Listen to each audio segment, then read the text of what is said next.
ದಕ್ಷಿಣ ಕನ್ನಡದ ಸಾಂಪ್ರದಾಯಿಕ ಕಲೆಯಾದ ಪಿಲಿವೇಷಕ್ಕೆ ಹೆಚ್ಚಿನ ವಾಸ್ತವಿಕತೆ ಮತ್ತು ಪ್ರಾಮಾಣಿಕತೆಯನ್ನು ತರುವ ನಿಟ್ಟಿನಲ್ಲಿ ಮಂಗಳೂರಿನ ಕೊಡಿಯಾಲ್ಗುತ್ತು ಕಲಾ ಕೇಂದ್ರದಲ್ಲಿ ವಿಶೇಷ ಕಾರ್ಯಕ್ರಮ ನಡೆಯಿತು.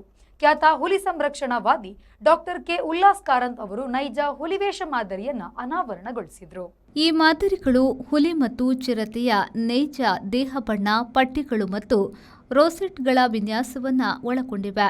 ತಲೆ ಅಲಂಕಾರ ಮತ್ತು ಬಾಲತಾ ವಿನ್ಯಾಸದಲ್ಲೂ ಕಾಡಿನ ನೈಜ ಪ್ರಾಣಿಗಳ ರೂಪವನ್ನೇ ಅನುಕರಿಸಲಾಗಿದೆ. ಕಲಾವಿದ ಹರೀಶ್ ಕೊಡ್ಯಾಲ್ಬೈಲ್ ಅವರು, ಸಿದ್ದಕಟ್ಟೆ ಭೂಷಣ್ ಶೆಟ್ಟಿ ಮತ್ತು ನಾಗರಾಜ್ ಬಚಾಲ್ ಅವರ ಸಹಕಾರದೊಂದಿಗೆ ಈ ಶಿಲ್ಪಕಲೆಗಳನ್ನು ಸಿದ್ಧಪಡಿಸಿದ್ದಾರೆ. ಕಾರ್ಯಕ್ರಮದಲ್ಲಿ ಮಾತನಾಡಿದ ಡಾಕ್ಟರ್ ಕಾರಂತ್ ಅವರು, ಇಂದಿನ ಹುಲಿವೇಷಗಳು ನೈಜ ಹುಲಿಗಳ ಗುಣಲಕ್ಷಣಗಳಿಂದ ದೂರವಾಗುತ್ತಿವೆ. ಅಸಂಬದ್ಧ ಬಣ್ಣ ಮತ್ತು ವಿನ್ಯಾಸಗಳು ಮೂಲ ಸ್ವರೂಪವನ್ನು ಮರೆಮಾಚುತ್ತಿವೆ. ಹುಲಿಯ ನೈಜ ವರ್ತನೆಯನ್ನು ಪ್ರತಿಬಿಂಬಿಸಬೇಕು ಎಂದು ಅಭಿಪ್ರಾಯಪಟ್ಟರು. ಡಾಕ್ಟರ್ ಚಂದ್ರಶೇಖರ್ ಶೆಟ್ಟಿಯವರು ಬರೆದ ಹುಲಿವೇಷದ ಕುರಿತಾದ ಪುಸ್ತಕದ ಪ್ರತಿಗಳನ್ನು ಇದೇ ಸಂದರ್ಭದಲ್ಲಿ ವಿತರಿಸಲಾಯಿತು. ಇಂಟಾಕ್ ಮಂಗಳೂರು ಅಧ್ಯಾಯ ಮತ್ತು ಆರ್ಟ್ ಕೆನರಾ ಟ್ರಸ್ಟ್ ಈ ಕಾರ್ಯಕ್ರಮಕ್ಕೆ ಸಹಕಾರವನ್ನು ನೀಡಿದ್ದವು.